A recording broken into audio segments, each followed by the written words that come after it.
বন্ধুরা, মাছের তেল দিয়ে তো অনেক রকম রান্না খেয়েছো।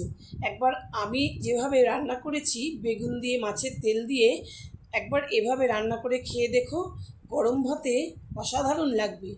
আর আমি এখানে এবার শুধু বেগুন দেইনি, বেগুনের সঙ্গে কিন্তু আরও কিছু সবজি মিশিয়েছি, যাতে রান্নাটা দুর্দান্ত তৈরি হয়েছে।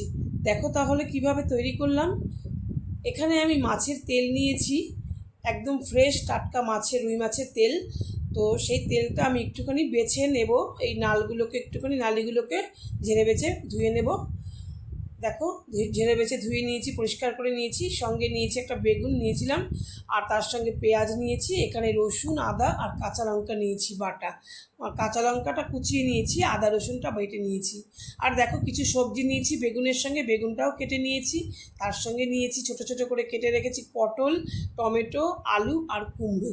এগুলো সব কিন্তু আমি একদম ছোট ছোট করে কেটে রেখেছি, ছোট ছোট পিস করে রেখেছি, যাতে আমি সব একবারেই আমি কড়াইতে দিয়ে দিতে পারি, সময়টাও কম লাগে সেরকম, সেই জন্য। এবার দেখো, কড়াইতে কিন্তু সর্ষের তেল গরম হলে আমি কালো জিরে আর কাঁচা লঙ্কা ফোড়ন দিয়ে দিয়েছি। তারপরে দিয়ে দিলাম দুটো বড় সাইজের কাঁচা পেঁয়াজ।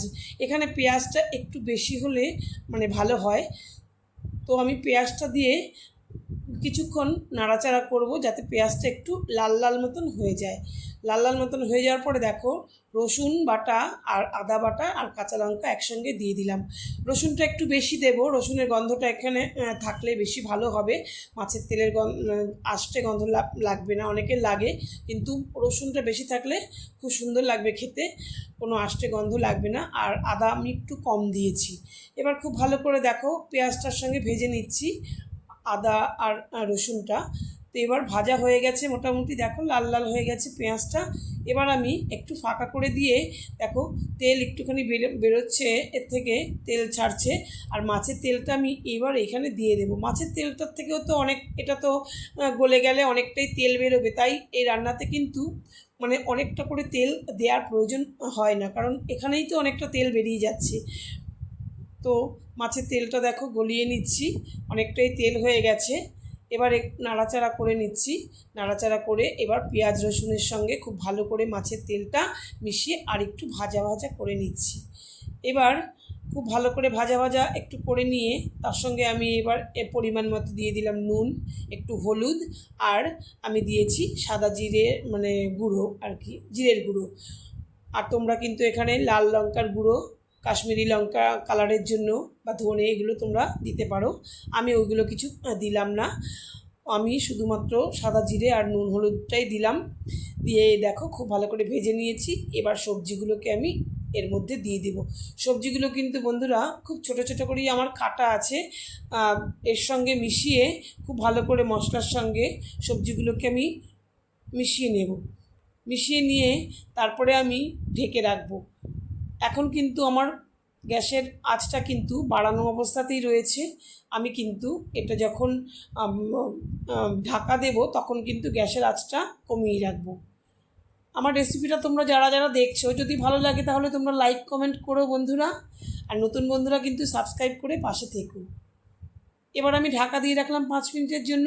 5 মিনিট পরে দেখো ঢাকনাটা তুলে দেখাচ্ছি।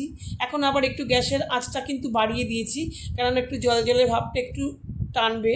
আর দেখো মোটামুটি আলু কুমড়ো সবই আমার কিন্তু সেদ্ধ হয়ে গেছে, তবে আর একটুখানি মানে কিছুক্ষণ আমি নাড়াচাড়া করে নেব। আবার সেই ঢাকা দিয়েই করব, তাতে সেদ্ধটা খুব ভালোভাবে হয়ে যাবে। আবার কিন্তু ঢাকা দিয়ে 5 মিনিট মতন রেখে দেব। গ্যাসের আঁচটা কিন্তু আবার কমিয়ে দেব।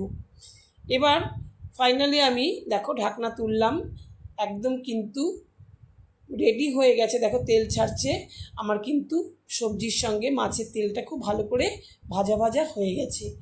এইবার আমি কিন্তু দিয়ে দেব মিষ্টির জন্য চিনি।